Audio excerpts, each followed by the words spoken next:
Welcome back to Saudi Arabia, guys. I'm in Jeddah, heading to Medina, the second holiest city of Islam, and I'm gonna catch this train here, the fast train connecting the two cities in just 1 hour and 45 minutes. Let's go.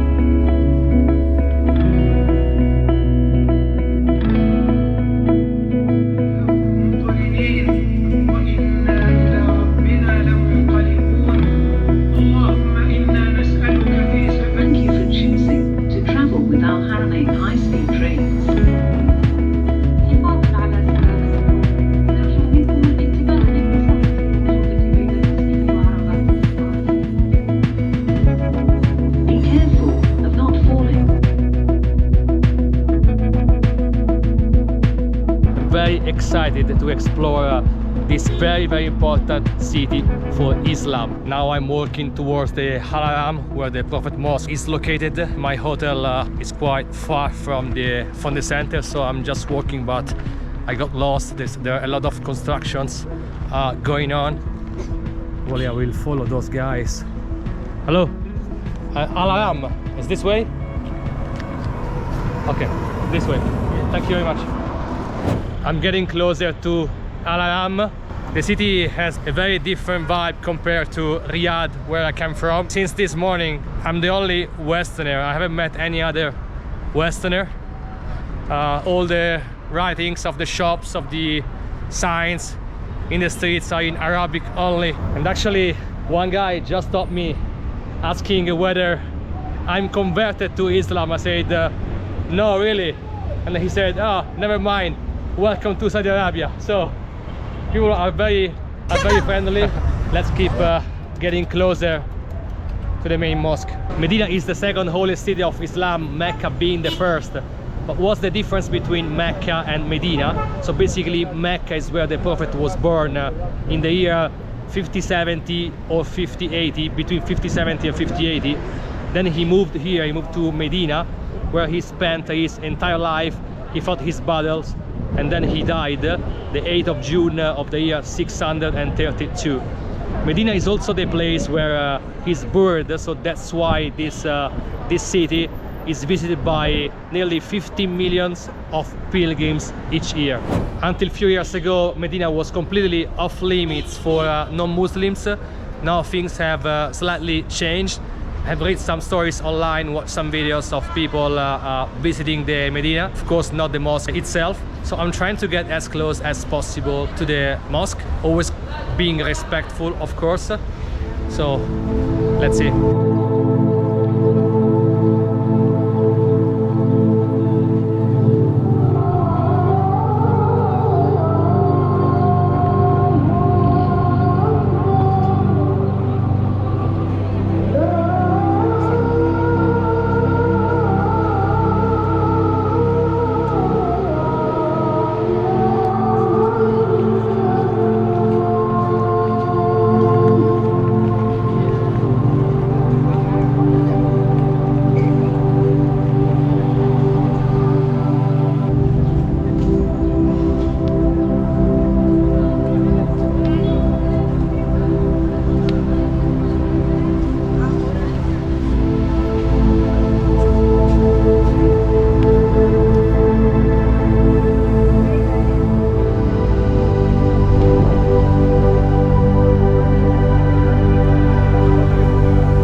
So lucky to be here.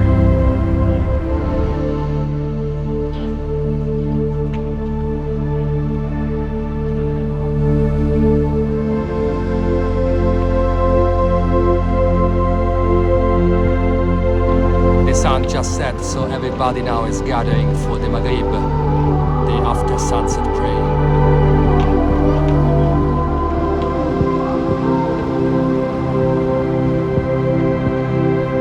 The Prophet Mosque has been built by Muhammad itself, and it can host up to 1 million of pilgrims. And according to the Islamic tradition, one prayer here equates to 1,000 prayers anywhere else except for Mecca, where one prayer there equates to 100,000 of prayers anywhere else.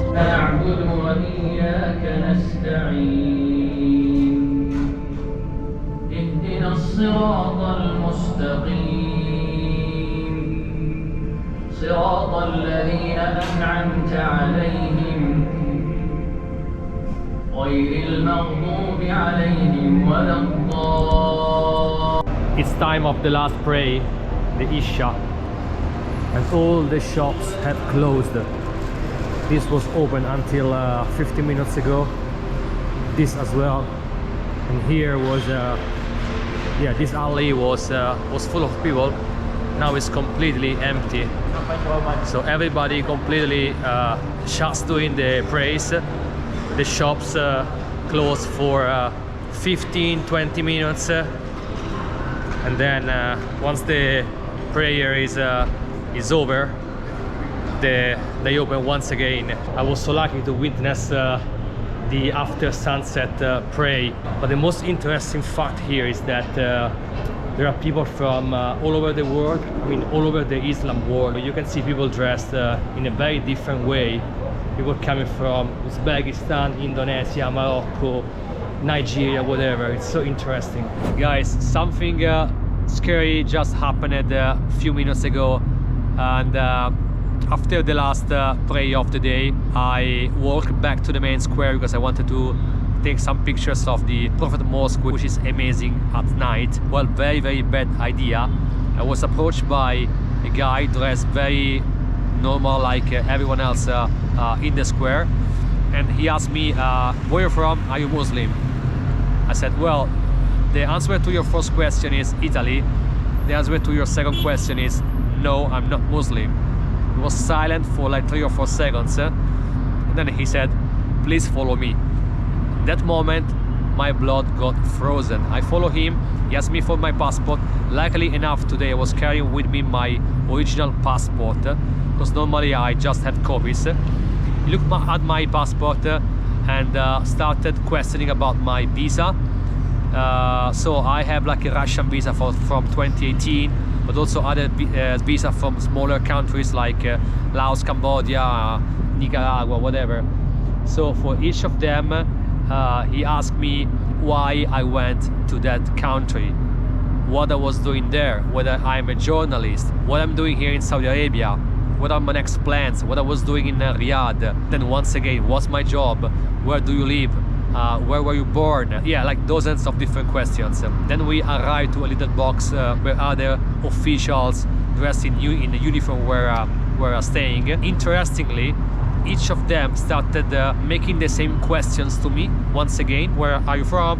Where do you live? What's your job? So it seemed to me that they were trying to see whether I was lying. Their level of English was very, very basic, so I was trying to explain them that I was very respectful. I was just making pictures of the square and of the mosque. It's my first day in Medina, so I didn't know that I couldn't enter the main area. I was trying to explain them that actually I was reading online some articles, I watched some videos of people not Muslim who tried to enter the square and they were allowed to get in. They seem not to understand me, so they keep speaking in Arabic between them, and all of a sudden one of them started screaming to the other one, video, video, photo, photo, pointing his finger at me.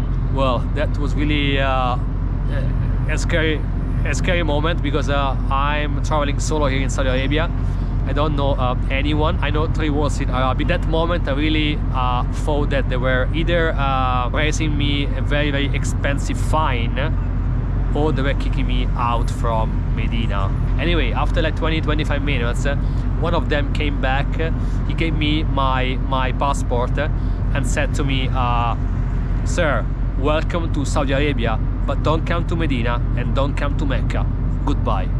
Okay, well, handshaking, and I left. My message to you is, if you're not Muslim, work in the Medina, but don't try to enter the Al-Haram, so the area surrounding the Prophet Mosque. Don't take photos, don't take videos, because maybe I was lucky today, they just let me go. Maybe next time you won't be so lucky, you know. But just to summarize this, so I learned something today.